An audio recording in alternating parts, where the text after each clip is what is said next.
Hello guys, good morning সবাইকে। মা সকাল সকাল রেডি হয়ে বেরিয়ে পড়ছে।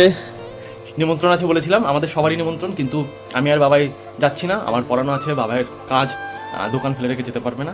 নিমন্ত্রণ রক্ষার্থে আমরা মাকে পাঠাচ্ছি। দেখো মাকে কত সুন্দর লাগছে। মা কিন্তু সকালবেলা উঠে, মানে ভোরবেলা উঠে মা সব কাজ করে রেখে গেছে। মা রান্নাও করেছে, এই যে ভাত, এখানে তরকারি, ডিমের তরকারি রান্না করেছে মা। আর এটা ফুলকপি আছে কালকে, সেটা গরম করে রেখেছে মা সকালবেলা। এই যে মা পুজো দিয়ে নিয়েছে, সব কাজ করে রেখে গেছে মোটামুটি। ঘর মুছেছো নাকি মা? ঘর মুছো না? মুছো?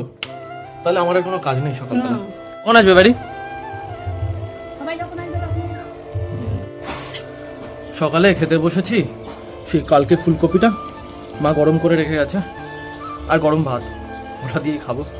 মা তো বেরিয়ে গেল একটু আগেই।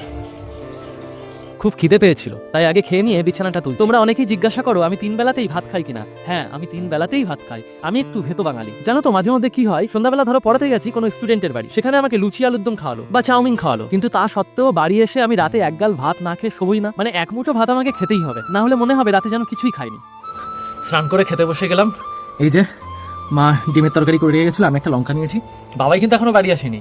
মানে মা বাড়িতে না থাকলে বাবাই এরকমই করে, দেরি করে। মা বাড়ি থাকলে আবার বারবার ফোন করে যে রান্না হয়ে গেছে কিন্তু দেরি করবে না, তাড়াতাড়ি বাড়ি আসো। ডিমের তরকারিটা যা হয়েছে না, মা বাড়িতে নেই তাই, নাহলে মাকে এক্ষুনি ডেকে 100তে 110 দিয়ে দিই। তুমি ভেবো না যে তুমি অনুষ্ঠান বাড়ি খাচ্ছ আর আমরা বাড়িতে ডিম খাচ্ছি বলে আমরা খুব একটা খারাপ খাচ্ছি, মোটেই না, বিশাল ভালো খাচ্ছি। দেখো আমার ভাত খাওয়া হয়ে গেছে সব, কিন্তু আমি এখনো এই ডিমে হাত দেইনি।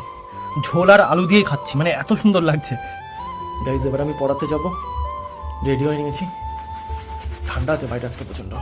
দেখো মা বাড়ি চলে এসেছে, আর ভাত খেতে বসে মানে ডিমের গ্রেভিটা, ঝোলটা এত ভালো হয়েছে, সে আলু দিয়ে ভাত খাওয়া গেছে। ডিম খেতে আর মনে নেই আমার, এত সুন্দর হয়েছে। বাবাইকেও বলছিলাম, বলছিল পড়াতে বেরিয়ে গেলাম। এই দেখো চাউমিনের কথা বলছিলাম না, আজকে আবার একটা স্টুডেন্টের বাড়িতে চাউমিন খাওয়ালো। সবাই বাড়িতে চলে এসেছি আমরা। আমি পড়িয়ে বাড়ি চলে এসেছি, বাবাই দোকান থেকে বাড়ি চলে এসেছে, মা ভাত বাচ্ছে, খাবো। ভাই ডিমের তরকারি কেমন খেয়েছিল আজকে? ভালো। 10-এ কত? 10-এ 9। আমি মাকে 10-এ না 100তে 110 দিয়েছিলাম দুপুরে খাওয়ার সময়, তোমরা জানো। আমার ভীষণ ভালো লেগেছে আজকে ডিমের তরকারি। ওই দেখো মা আবার সুট টানছে, বলছে 10-এ নয়। কিন্তু ভাতটা গরম করেছে, মানে এখন আর ধোয়া উঠছে না, একটু আগে ধোয়া উঠছিল, কিছুক্ষণের মধ্যেই ঠান্ডা হয়ে গেছে, কিন্তু হালকা হালকা গরম ভাবটা আছে। আর রাত্রেবেলা ভাত গরম না হলে খাওয়া যায় না, ভাত পুরো একদম চাল হয়ে যায় শক্ত। তো আমরা খাওয়া দাওয়া শুরু করি এবার। আজকের মতো ব্লগটা এই পর্যন্তই। টাটা, গুড নাইট, দেখা হবে আবার নেক্সট ব্লগে। তোমরা সবাই ভালো থেকো, সুস্থ থেকো আর পজিটিভ থেকো।